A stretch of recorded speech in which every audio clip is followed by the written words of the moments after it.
Boa noite, paz do Senhor, sejam bem-vindos à nossa leitura de hoje. Eu errei o dia ontem, quando falei que amanhã, que hoje era sexta, mas ainda é quinta.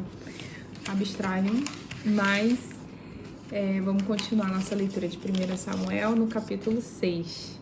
Então abram aí a Bíblia de vocês, se preparem. Amém. Obrigada, Jesus, por esse tempo. Obrigada, Deus, pela Tua palavra viva e eficaz, por cada um dos nossos irmãos aqui presentes, que se reúnem, os ao vivo, os que vêm depois, mas que estamos aqui, Senhor, comprometidos em juntos ler a Tua palavra, ouvir Tua voz e compreender o que o Senhor quer para nós e de nós nesse tempo. Toma as nossas vidas, nossa família e nossa casa em Tuas mãos, em nome de Jesus. Amém. Amém. Então, capítulo 6. Os filisteus enviam a arca para fora da sua terra, né? Vimos ontem que eles estavam ficando revoltadíssimos, já entendendo como uma maldição quando a arca chegava ali na sua cidade, né? Eles estavam sendo acometidos por pragas quando a arca estava presente. 7 meses esteve a arca do Senhor na terra dos filisteus. Estes chamaram os sacerdotes e os adivinhadores e lhes disseram: que faremos da arca do Senhor? Fazendo-nos saber como a devolveremos para o seu lugar. E responderam eles: quando enviar a arca do Deus de Israel, não envie vazia, porém envia-la-eis a seu Deus como uma oferta pela culpa. Então sereis curados e sabereis porque a sua mão se não tira de vós. Então disseram: qual será a oferta pela culpa que lhe havemos de apresentar? E responderam: segundo o número dos príncipes dos filisteus, 5 tumores de ouro e 5 ratos de ouro, porquanto a praga é uma e a mesma sobre todos vós e sobre todos os vossos príncipes.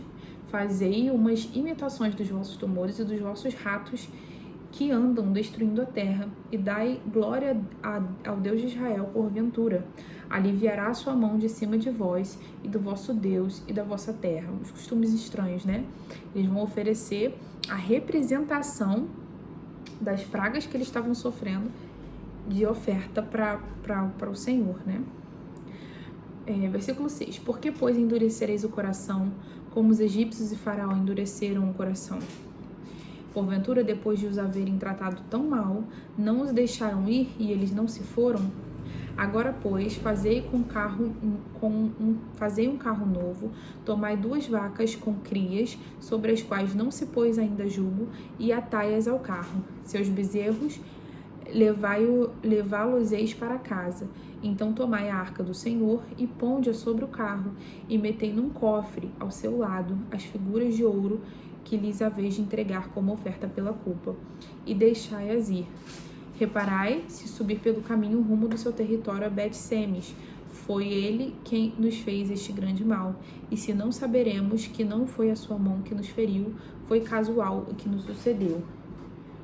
A direção, né, em que as vacas levariam a arca para eles seria um sinal também. A arca então vai chegar a Bet-Semes, né? Assim fizeram aqueles homens e tomaram 2 vacas com crias, ataram ao carro e seus bezerros e encerraram em casa. Puseram a arca do Senhor sobre o carro, como também o cofre, com os ratos de ouro e com as imitações dos tumores.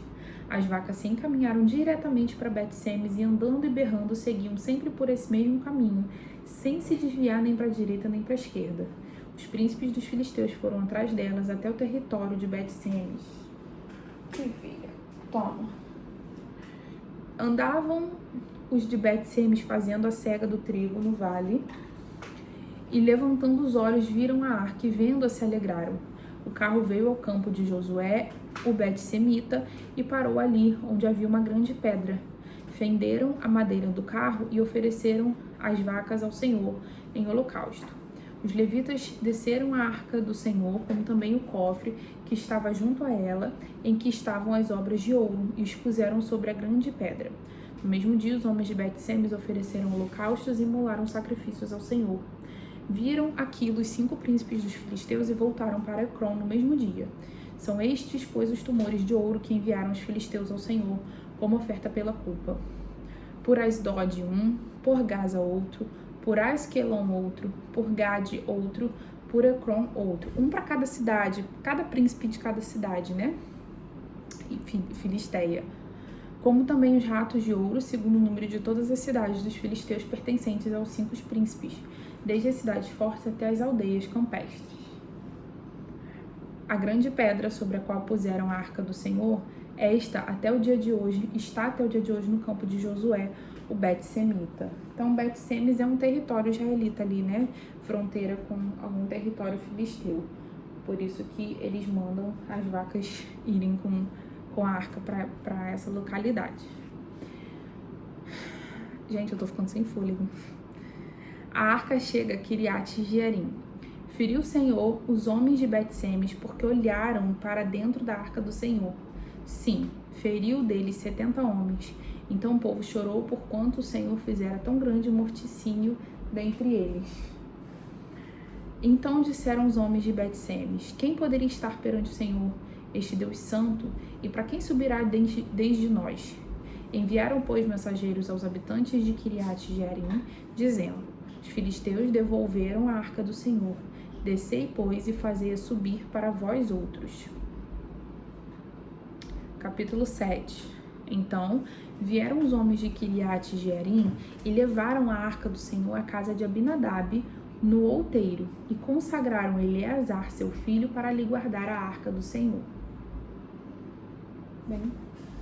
Bem.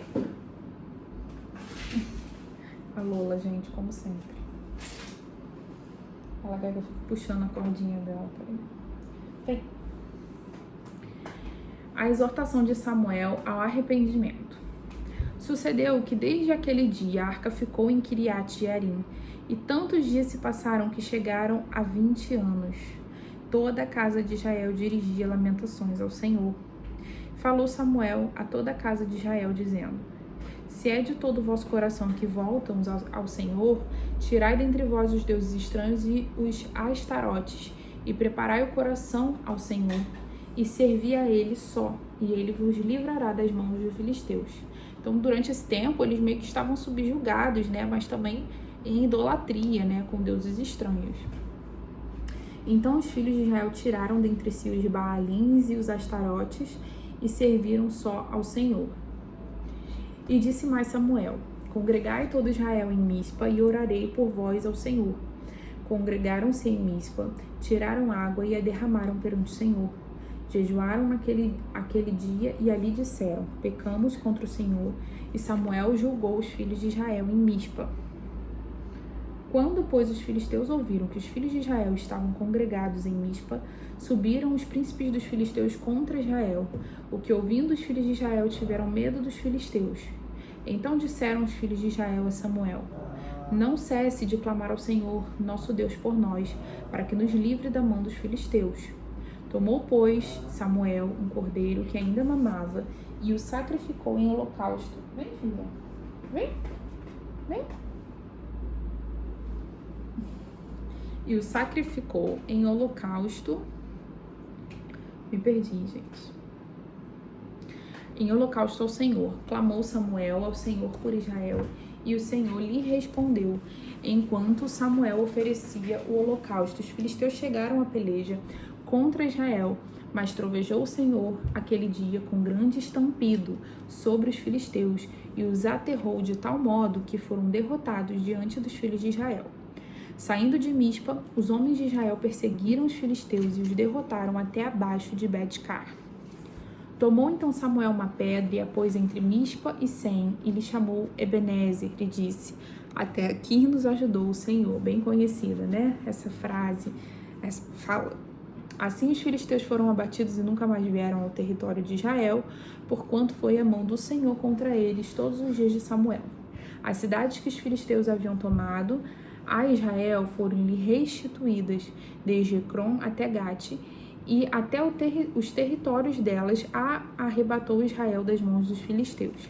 E houve paz entre Israel e os amorreus. Julgou Samuel todos os dias de sua vida Israel. De ano em ano fazia uma volta, passando por Betel, Gilgal e Mispa, e julgava Israel em todos esses lugares. Porém, voltava a Ramá, porque sua casa estava ali, onde julgava Israel e onde edificou um altar ao Senhor. Então, Samuel passou a fazer essa função de sacerdote, profeta e juiz. E aí a gente vê ele né, fazia uma visita a determinadas cidades, né, todo ano, mas a base dele onde ele ficava era Ramá. E aí vocês podem ir observando, né, e ligando os pontos da história. Desde que o povo começou a conquistar a terra prometida lá com Josué, que Josué morreu, eles nunca tomaram de fato todo o território, né? E em alguns momentos a gente vê que o próprio povo de Israel, algumas tribos têm alguns desentendimentos entre si, né? Algumas coisas nesse sentido. Por isso que nós vamos ver que em um determinado momento Israel vai pedir um rei, porque eles querem se equiparar às nações vizinhas. E aí vai vir Saul. Por isso que a gente vê os reis de Israel, Saul e Davi, ainda indo para guerras, indo para luta, ainda buscando, né, conquistar esses territórios que não tinham sido conquistados. E a gente vai ver com Davi, né? Davi foi o rei que mais unificou ali o território de Israel, mais conquistou terras de volta para o povo de Israel, né? Terras que não haviam sido conquistadas, terras que já tinham sido conquistadas, mas foram retomadas pelos povos vizinhos, filisteus, amorreus, etc. A gente vai ver tudo isso com Davi. Até chegar em Salomão, que aí Davi, ele unifica o reino, estabelece ali a paz, e Salomão, ele só aproveita, né, da herança de batalha, digamos assim, que seu pai deixa. No tempo de Salomão já há paz em Israel, né, não há batalhas, enfim. E aí a gente vai vendo aí a história de Israel, só para vocês irem recapitulando, sempre tentando fazer essa ligação com os livros anteriores, para que vocês vão conseguindo montar assim, né, mesmo a cronologia da história de Israel aí na cabeça de vocês. É aquilo, a gente pode não lembrar exatamente versículo por versículo, capítulo, onde tá tal coisa, mas para que a gente tenha essa dimensão da história do povo de Israel, a gente consegue entender o contexto, né, entender o que foi acontecendo. Então a gente lê aqui, apesar de a gente ter lições espirituais, coisas que com certeza o Espírito Santo fala conosco, coisas que a gente extrai às vezes para levar uma palavra, né, no culto, o pastor usar para trazer uma palavra com uma moral, com uma exortação. A gente lê aqui também vendo, aprendendo sobre a história de Israel, de Deus com o seu povo e assim por diante, tá? Então amanhã a gente continua no capítulo 8. Espero vocês. Fiquem com Deus, uma boa noite, a paz do Senhor e até amanhã, se Deus permitir.